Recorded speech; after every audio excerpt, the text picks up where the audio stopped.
Welcome to Disrupting Japan, straight talk from Japan's most successful entrepreneurs. I'm Tim Romero, and thanks for joining me. I've got another great Disrupting Japan Select show this week, and it's going to help answer one of the most important questions I get about innovation in Japanese startups.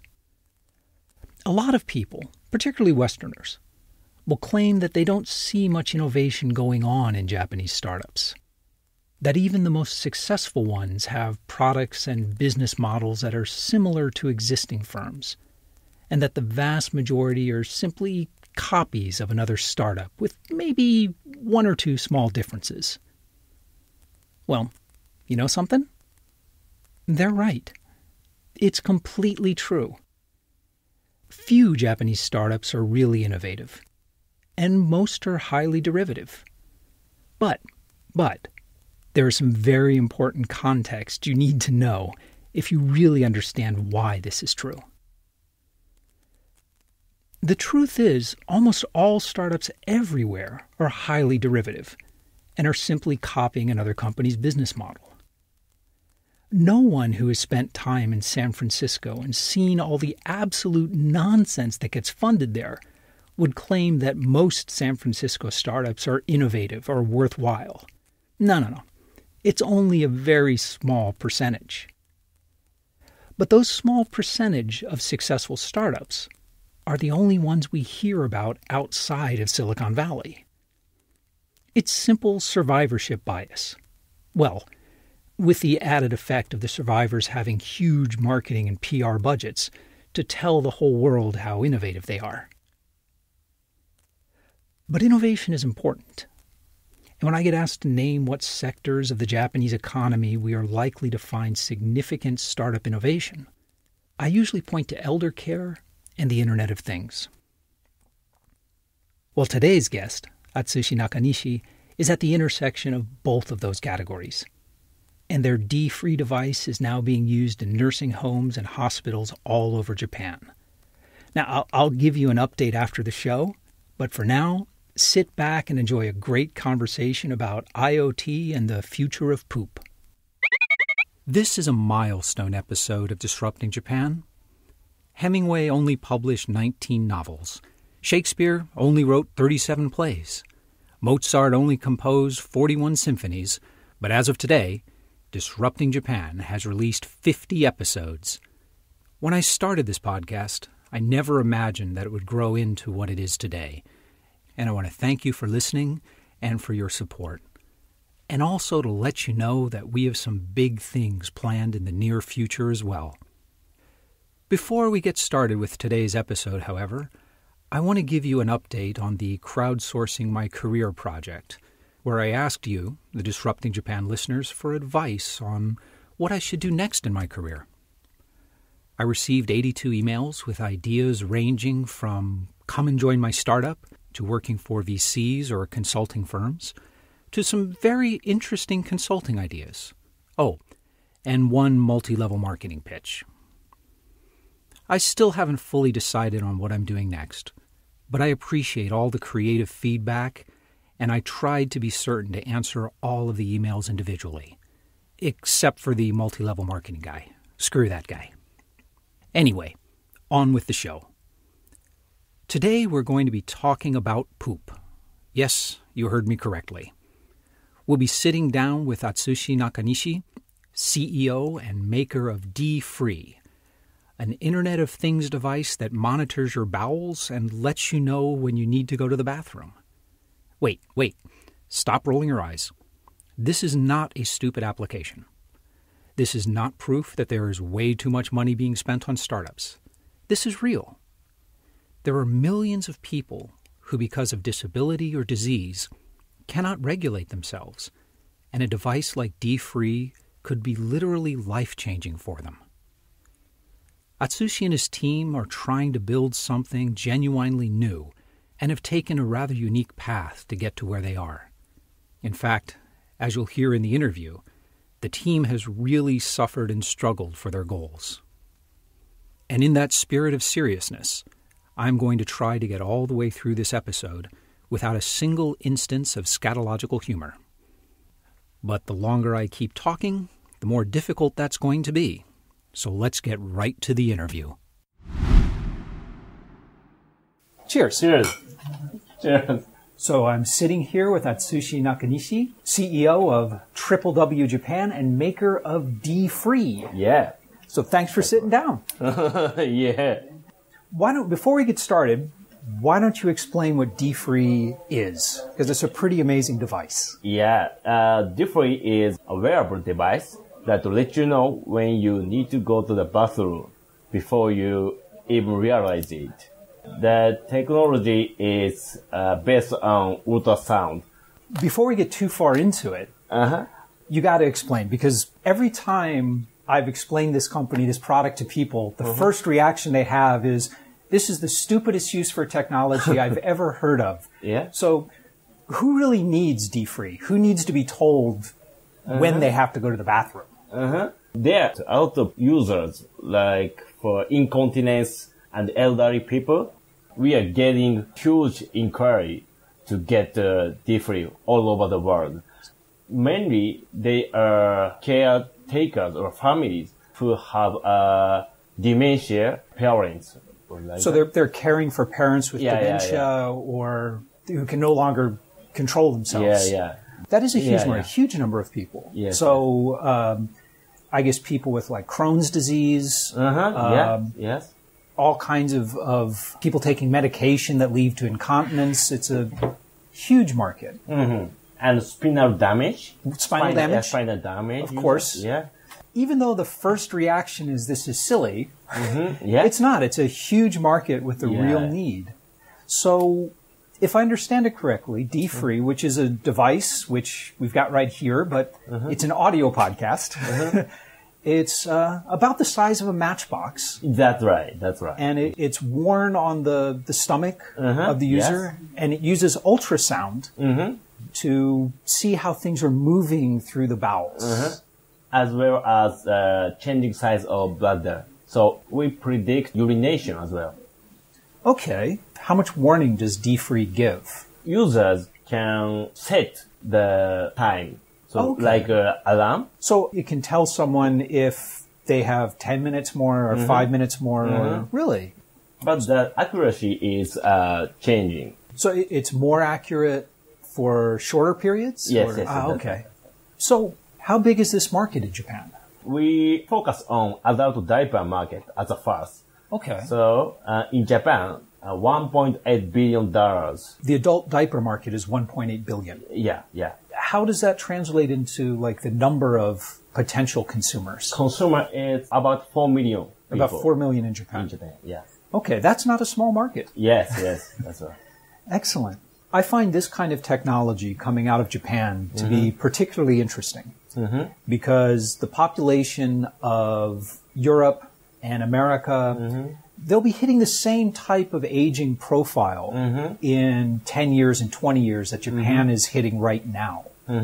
It's a great chance for Japan to come up with technology for elderly care. But let's back up a minute. The idea for D-Free started when you were studying in the U.S., right? That's right. University of California? Yes. Berkeley. I heard the story before, but do you want to share it again? Because it's... Yeah, okay, no problem.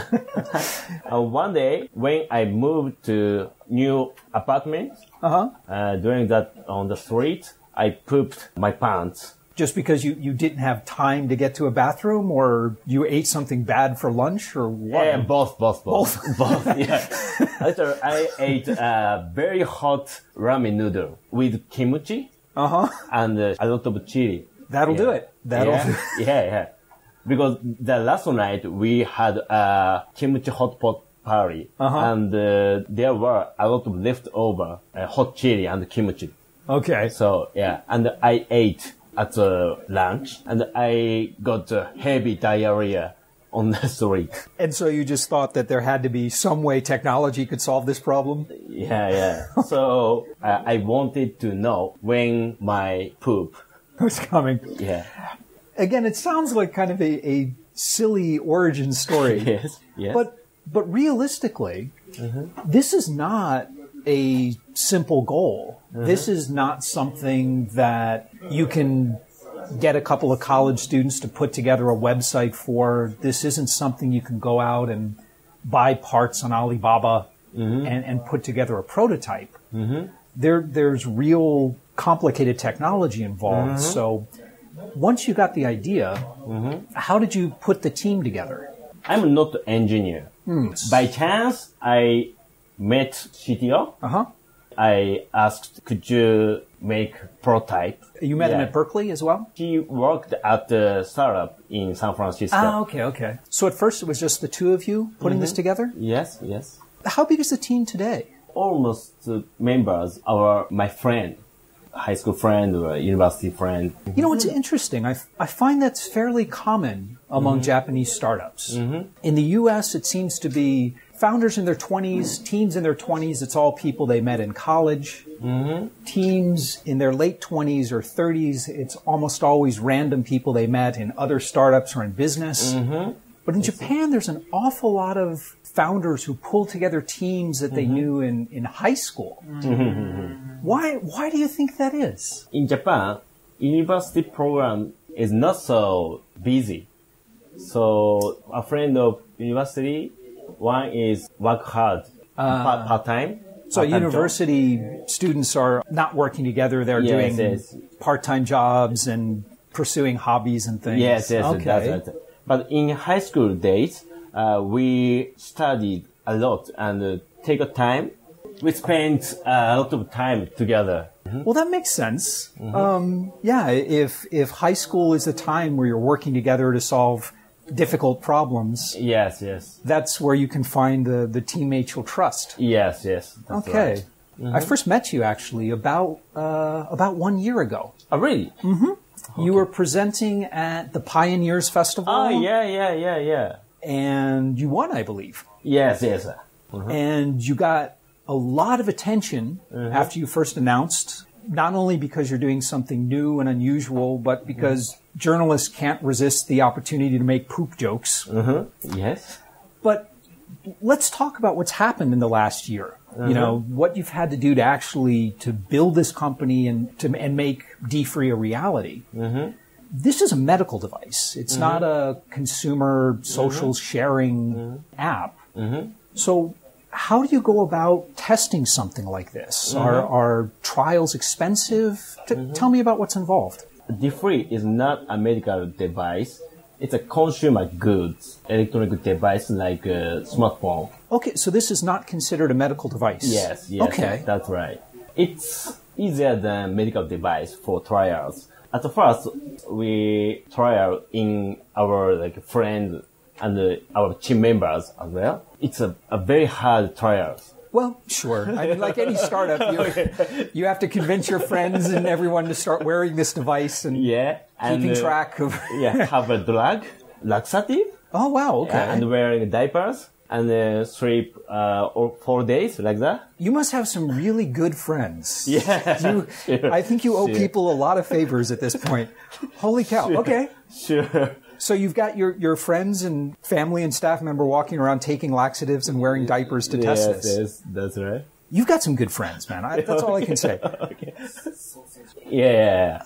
Insert sausage from asshole, like that, and we detect sausage by ultrasound. Holy cow. All right. Explain. That's hardcore. Yeah, it's hardcore.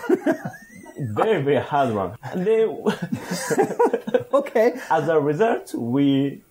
Okay, let's say that gets you to the equivalent of an MVP here. But at some stage, you've got to do some real clinical trials, right? That's it. So when do you move on to those? We completed our prototype, and then we asked nursing homes in Japan.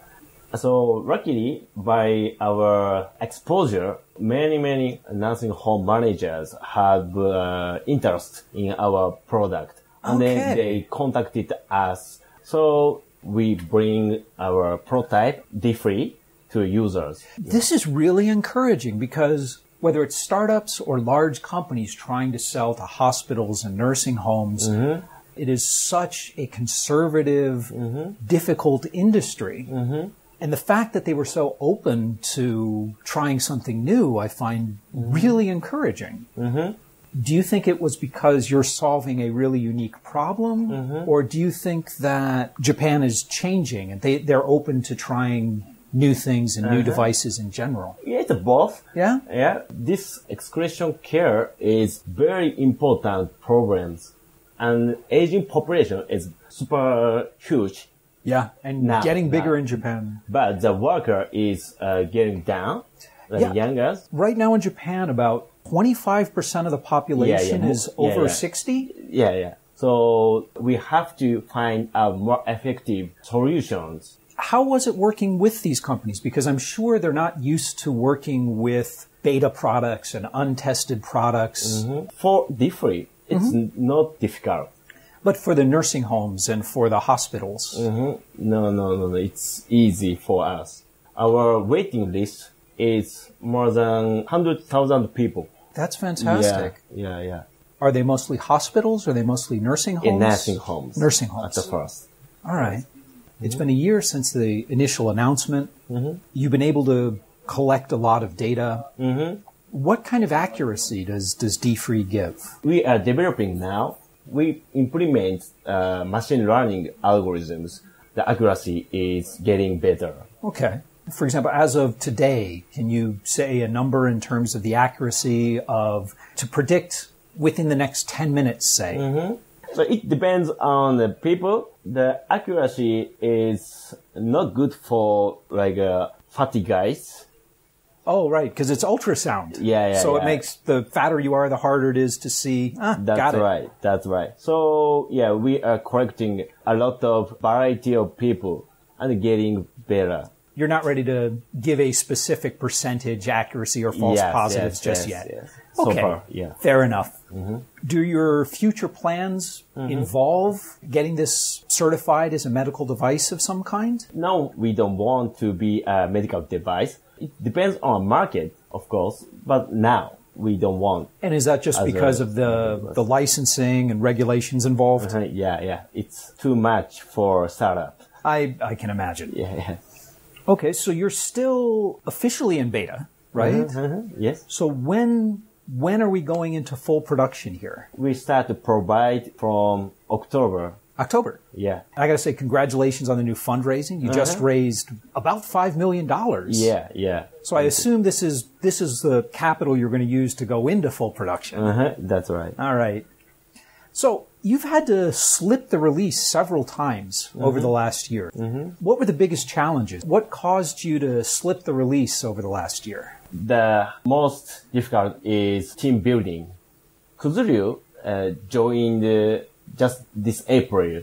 Your CTO. Yeah. He has a lot of experience to manufacture.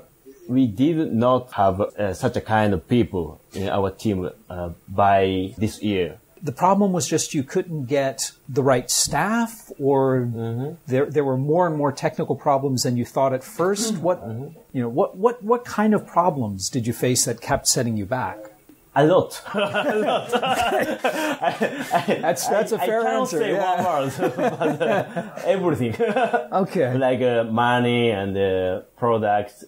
Yeah, everything. It's difficult to get the right person because startup is still weak in Japan, especially hardware engineer want to work at a big company, Sony or Toshiba or like that. So you're trying to pull out people that have a lot of experience in this, and you're trying to get them out of Sony or Toshiba or Hitachi. Yeah, that's right. In Japan, it's still hard to get people to come work for a startup. That's right.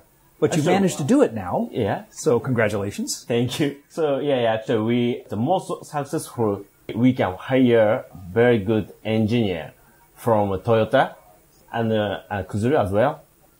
You've worked with NIDO and other government programs. Were those programs worthwhile for you? Yeah, that's nice because the nursing home is based on government system. So the NIDO program was really your key in accessing the nursing homes? Yeah, kind of, yeah. What kind of government programs do you think would be most useful to Japanese founders? Yeah, this NIDO program is good for us because they give us a lot of money, almost $1 million. Oh, all right. Well, that is helpful. Yeah, very, very, very good. Was it mainly just providing funds and some intros to nursing homes? Yeah. Did you get anything else out of the program? They have connection with a big company as well, interested in new business. We need government people introduce me to them. It's easy to give a proposal to collaboration. Being part of the government NIDO program gives you kind of legitimacy. Yes. It lets the bigger companies and the nursing home take you seriously. Yes. In Japan today, I'd say that's more important than the money. Yes. There's a lot of sources for money, but a lot of Japanese startups are struggling with legitimacy. They're struggling to get big companies to take them seriously and to do business with them. So that might be the most valuable thing you got out of that program. Yes. That's all right. What are your plans for going global? Of course, we focus global market because we are getting a lot of inquiry to get from global, more than 20 countries. At the first, we focus on Europe market. One of the biggest nursing home company contacted me and they want to trial as well. Maybe in this year, we go to there. To Europe. Europe. Fantastic. Yeah, and then we asking FDA, this is medical device or not. How big do you think the global market is for a device like D-Free? Huge market. Just adult diaper market, it's $9 billion. $9 billion? Yeah. Really? And then in 2020, that market gonna be $15 billion. You mentioned trying to get FDA approval.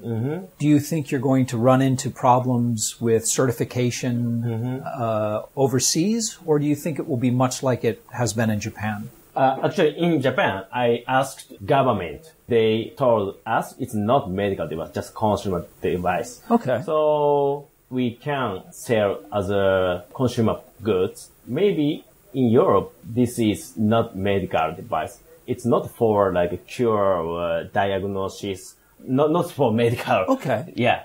But in the US, it's a very gray zone. All right. So we are asking some consultant for FDA now.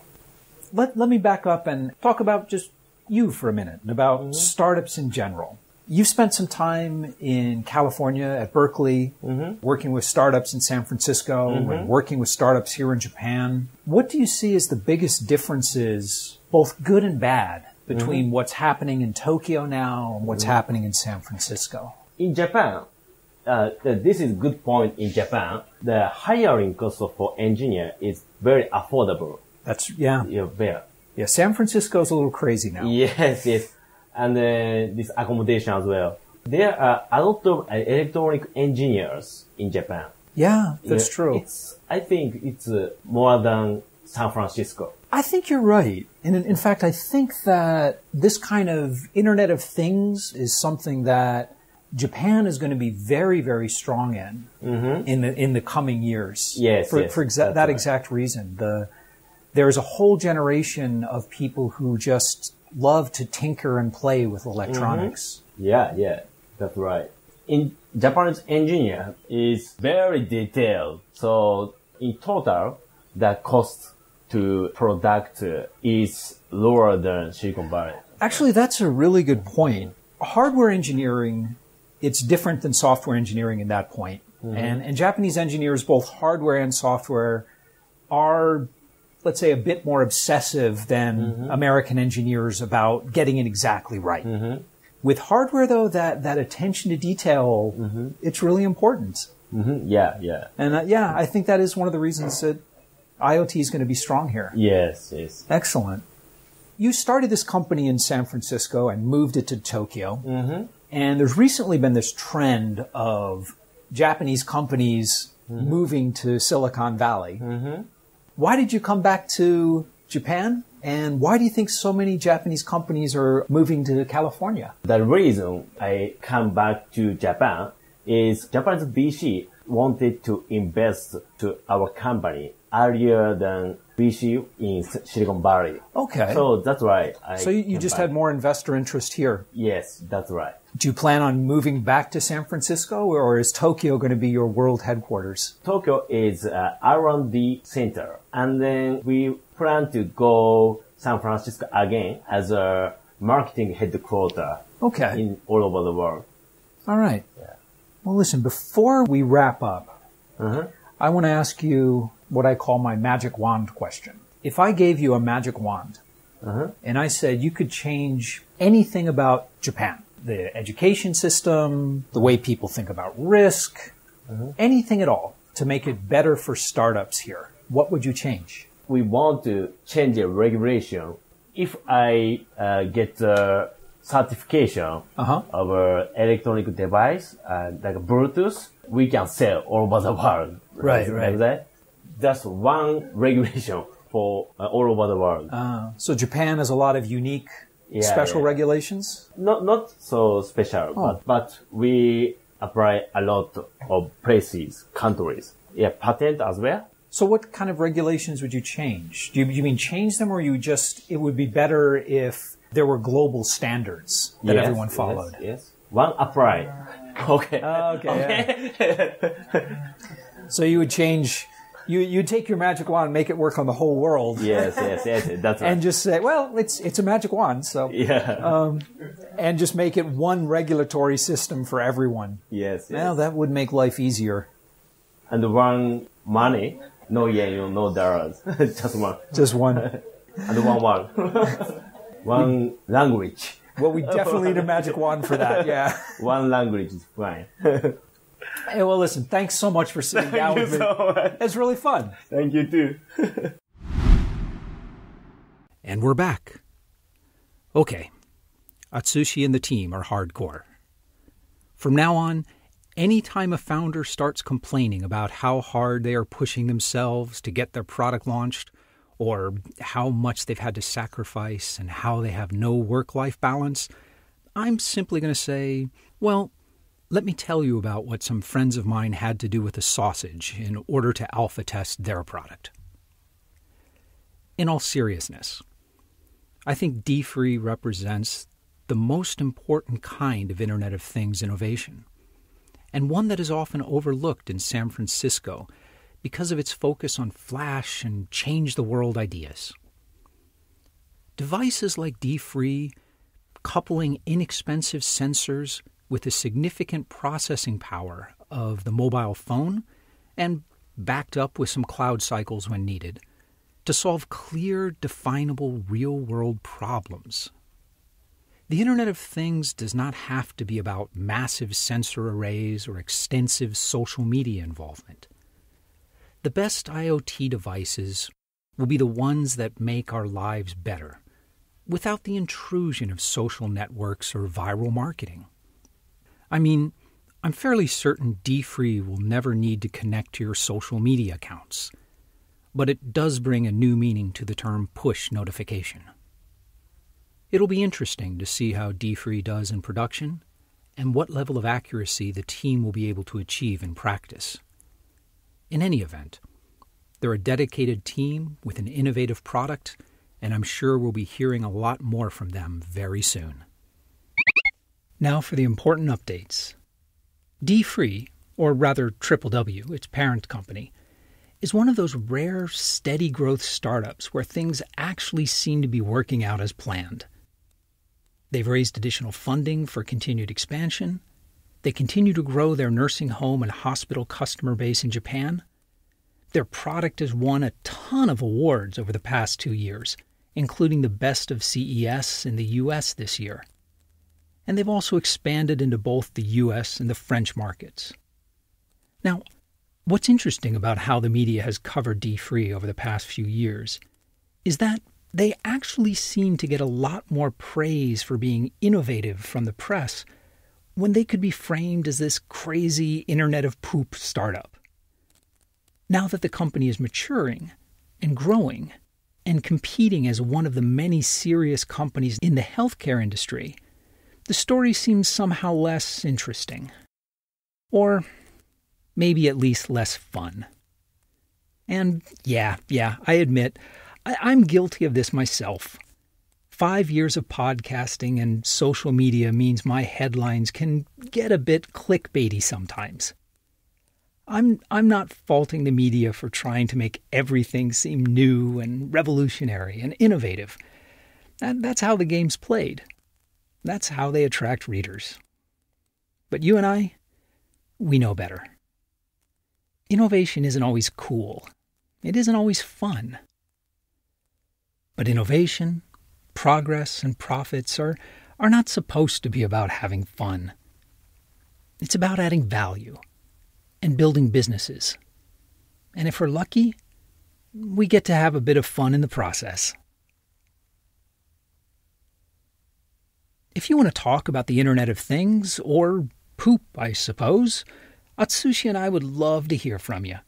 So come by disruptingjapan.com and let's talk about it. And if you get the chance, please check us out on LinkedIn or Facebook. And even better, if you like the show, tell people about it. The way Disrupting Japan has grown is not by social media marketing or advertising, but because listeners like you enjoy it, and they tell their friends about it. But most of all, thanks for listening. And thank you for letting people interested in Japanese startups know about the show. I'm Tim Romero, and thanks for listening to Disrupting Japan.